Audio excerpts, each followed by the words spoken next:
Hi y'all, I've got a quick book review for you today.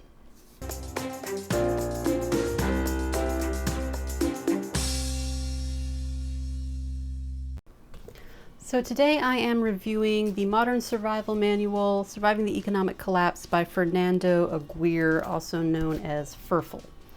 Now, this is a book I read many years ago, and I recommended it in my 6 books for writers that aren't about writing video, because this is essentially a first-hand account of the economic collapse of Argentina in 2001 and some of the ramifications. And this is basically one man who lived through the economic collapse. He saw it go from a first world country to no longer a first world country, and he is sharing his experiences on what that was all about, what changed, how that affected day-to-day life. And I think this is something that a lot of people are thinking about and worried about right now with all of the coronavirus stuff going on. There are a lot of people on unemployment, and there's just a lot of concern about moving forward and what economically this could mean for the United States and for the world. And unfortunately, particularly if you are in America and you go to look up information on this, or you go to read a book about this sort of thing, you get a lot of doomsday prepper type stuff. You get a lot of end of the world as we know it, and shit hits the fan, and we're all gonna die, and here's, the best machine gun for this scenario. And it's very over the top. It's honestly very silly in a lot of ways. And so I thought I would do a review on what I think is a wonderful resource, firsthand account of something very similar to what people might be worried about is happening next. So if you don't know about Argentina, and if you're an American, you probably don't know about Argentina, but Argentina was up and coming, huge economic country on the up and up, lots of exports, lots of money, lots of wealth, very much on par with America at the time, 2001. And then the economy collapsed. There was a lot of stuff going on in the background. There was a lot of political corruption, and the country experienced hyperinflation, and suddenly money was worth nothing. There are stories of people getting their paycheck daily. They didn't get it every week. They didn't get it every other week. They got paid daily. They would immediately go to the store and buy anything of physical value, because that's the only thing that had value. If they waited until tomorrow to buy something, their money would be pennies. It would be worth so much less the next day because inflation was going up so high. So something to keep in mind about this book going forward. Ferfal, and he makes this very clear in the book, English is not his first language. I had no trouble, reading it, but there's a lot of grammar and things like every sentence is a paragraph sort of thing. Minor things, very, very readable, especially if you just know that going in. And this was self-published in 2009. This is a self-published book. And it was self-published before there was a lot of the infrastructure available to many self-published authors that I myself benefited from. So things like formatting, editing, cover art, these are things you're going to have to gloss over and just focus on the content.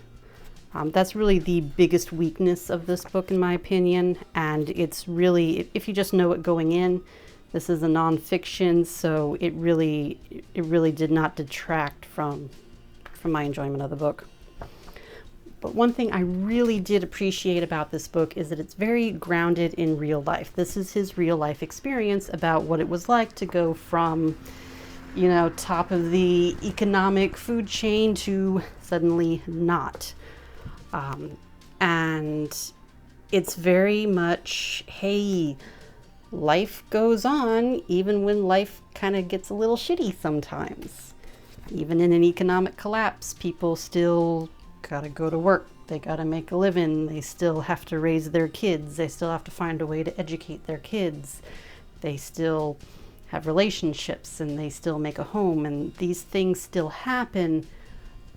These day-to-day life things still happen, and here's how that changed. Here's how we started going about that in a different way.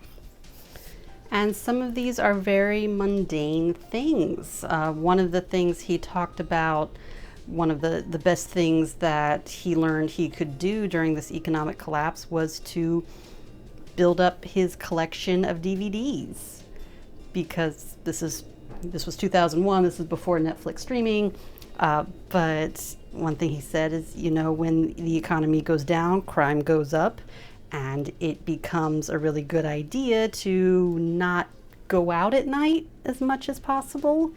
And so you want to make your home environment entertaining and, you know, kind of reduce the temptation to go out after dark, or reduce the temptation to spend a lot of time away from home. So get a lot of DVDs that you enjoy, you know, so that you can do a movie night at home.